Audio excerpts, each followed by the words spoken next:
Hello student, यो question हेर त।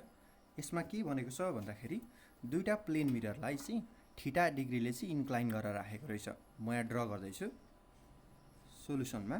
फर्स्टमा हामीले दुईटालाई प्लेन मिररलाई सपोज गर्छौँ। सपोज गर दुईटा प्लेन मिरर M1 र M2 चाहिँ थीटा डिग्रीले इन्क्लाइन भएर बसेको रहेछ।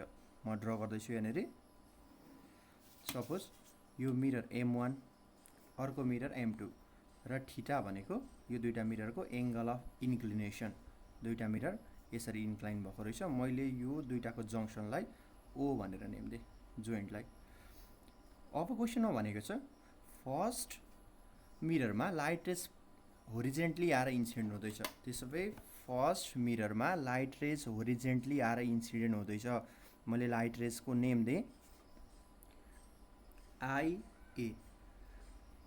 IA be the incident ray that first incidents on the mirror M1 horizontally. That is, let draw normal on here, normal on the plane mirror,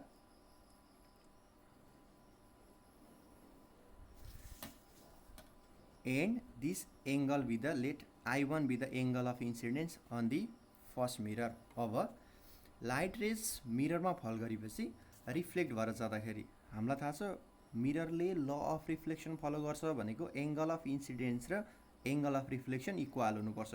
त्यसो भए अब finally I2 angle of reflection पनि I1 नै बनाएर light rays second mirror M2 मा आएर फल गर्दैछ। त्यसो भए अब M2 मा फल गर्ने एंगल अफ इन्सिडेन्सको भ्यालु डिफरेन्ट हुनसक्छ, जसको भ्यालु चाहिँ इन्क्लिनेसनसँग डिपेन्ड गर्छ। सेकेन्ड मिरर M2 मा पनि हामी नर्मल ड्र गर्दैछौँ, नर्मल। त्यसो भए सेकेन्ड मिरर M2 मा इन्सिडेन्ट रे AB ले बनाएको एंगल अफ इन्सिडेन्स त सपोज गर मैले I2 यहाँनिर कन्सिडर गरेँ, I2। त्यसो भए यो रिफ्लेक्ट भएर जाँदाखेरि पनि इक्वल एंगल बनाएर जान्छ। त्यसो भए मैले I2 यसको लागि रिफ्लेक्टेड एंगल पनि I2 नै हुँदो रहेछ। मैले यहाँनिर यो I2 भनेर सपोज गरेँ यसलाई पनि। अब फर्स्टमा क्वेसनमा सोधेको छ इन्सिडेन्ट रे र रिफ्लेक्टेड रेमा प्रोड्युस हुने डेभिएसन, यो मिररले प्रोड्युस गर्ने डेभिएसनको भ्यालु निकाल्नु छ भने इन्सिडेन्ट रे र रिफ्लेक्टेड रेलाई फर्स्टमा मिट गराउने। कुनै एउटा मिररभन्दा पछाडि गएर यो दुईटा लाइन्सहरू रिफ्लेक्टेड रे र इन्सिडेन्ट रे मिट गर्छ।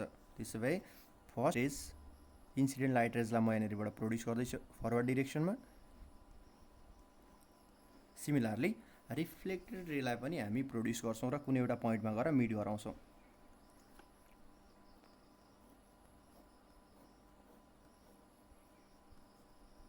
यो कुनै एउटा पोइन्टमा गएर मिट गर्यो। त्यसो भए इन्सिडेन्ट रे र रिफ्लेक्टेड रेमा बनिएको जति एंगल बनिन्छ यसलाई नै भन्छौँ हामी डेभिएसन। यो एंगल भयो डेभिएसन डेल, र मैले यसलाई कुनै नेम दिएँ E भन्ने नेम दिँदैछु यसलाई। यो डेभिएसनको भ्यालु प्रुभ गर्नुपर्ने छ एंगल अफ इन्सिडेन्ससँग इन्डिपेन्डेन्ट। यसको लागि हामी जियोमेट्रीको हेल्प लिन्छौँ। त्यसो भए फर्स्टमा यहाँनिर हेर त, यो इन दिस फिगर के लेख्न सक्छौँ भन्दाखेरि फर्स्ट ट्रायंगलमा हेर्छौँ हामी यो थीटाको रिलेसन I1 र I2 सँग डिराइभ गर्ने।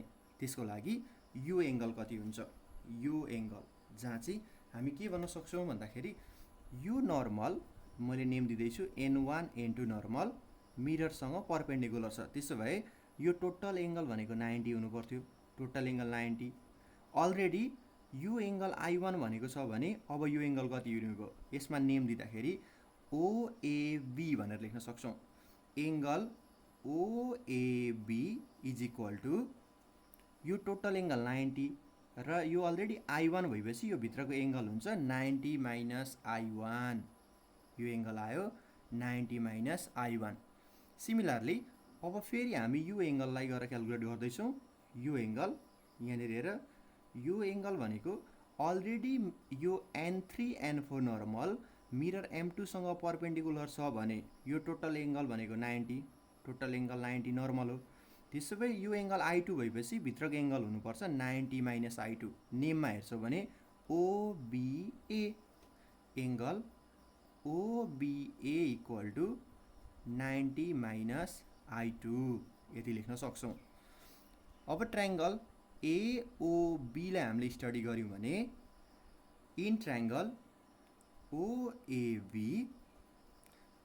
sum of this angle and this angle must be equal to 180 degree. That's why 90 minus I1 first angle u angle plus second angle 90 minus I2 plus remaining angle theta equal to 180 हुनु पर्दो रहेछ।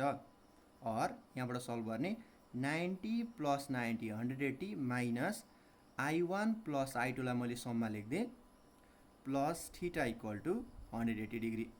यहाँबाट 180 degree both साइडमा equal छ, subtract हुन्छ। त्यसो भए theta equal two I1 plus I2 आउने रहेछ। I1 प्लस I2 यसलाई मैले इक्वेसन नम्बर 1 दिएँ। थीटाको रिलेसन यो I1 र I2 सँग इक्वल हुँदो रहेछ। अब हामीलाई डेभिएसन डेल निकाल्नु पर्यो भने फर्दर हामी के गर्छौँ भने अब हामीलाई यो एक्सटेरियर एंगल निकाल्नको लागि ट्रायंगल ABE मा यो टोटल एंगल हामीलाई चाहिँदो रहेछ। यो टोटल एंगल र यताको हामीलाई टोटल एंगल, यो दुईटा एंगल हामीलाई थाहा भइसकेपछि यो एंगल भनेको त यो टु एंगलको सम नै हुन्छ। अब के फ्रम फिगर हामी के लेख्न सक्छौँ भन्दाखेरि यो एंगल हेर है, यो I1 अगाडितिर गएको छ, टोटल एंगल भनेको कति हुनुपर्छ, total angle 180 degree straight line angle.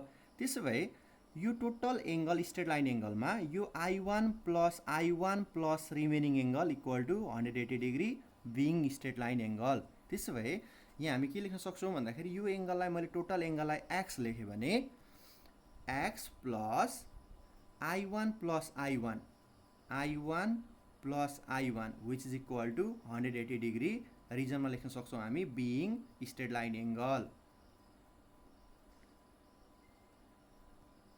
यो भयो first reason.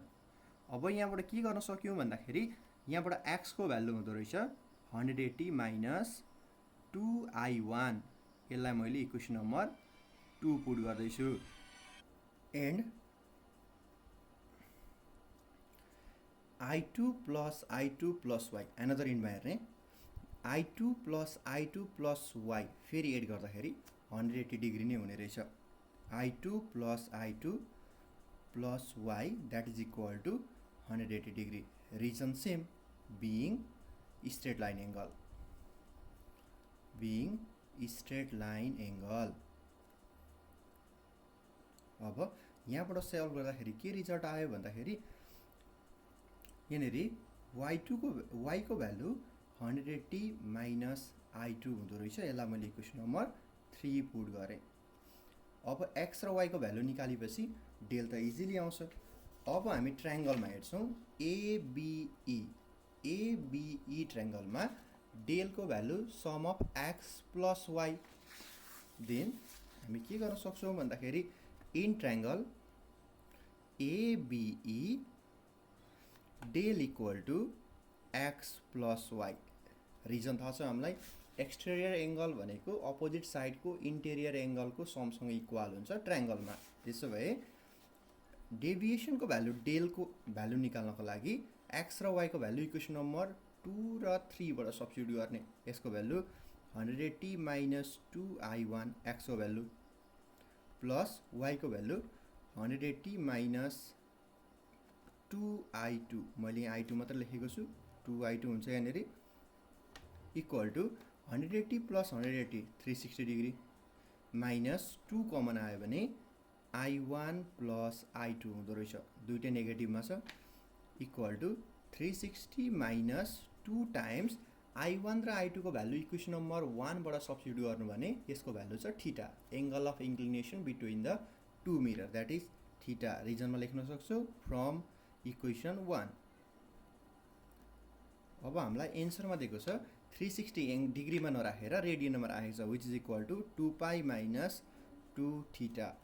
That is required answer, that is deviation between the incident ray and that reflected ray, and in this expression this deviation, total deviation is equal to 2 pi minus 2 theta. Theta is already fixed, that's why deviation of the light is independent to the angle of incidence पनि यहाँबाट हामी लेख्न सक्छौँ। यसमा क्वेसनमा भनेको छ it is independent of the original direction. Angle of incidence को value जतिसुकै भए पनि डेभिएसन भनेको एंगल अफ इन्सिडेन्स सँग इन्डिपेन्डेन्ट हुँदो रहेछ भनेर यहाँबाट प्रुभ हुँदो रहेछ। ओके। अरू पनि क्वेसन छ भने डिस्क्रिप्सनमा दिएको जीमेलमा गएर मेल पनि गर्न सक्छौ, अर डाइरेक्टली कमेन्टमा पनि क्वेसन लेख्न सक्छौ। Okay, thank you.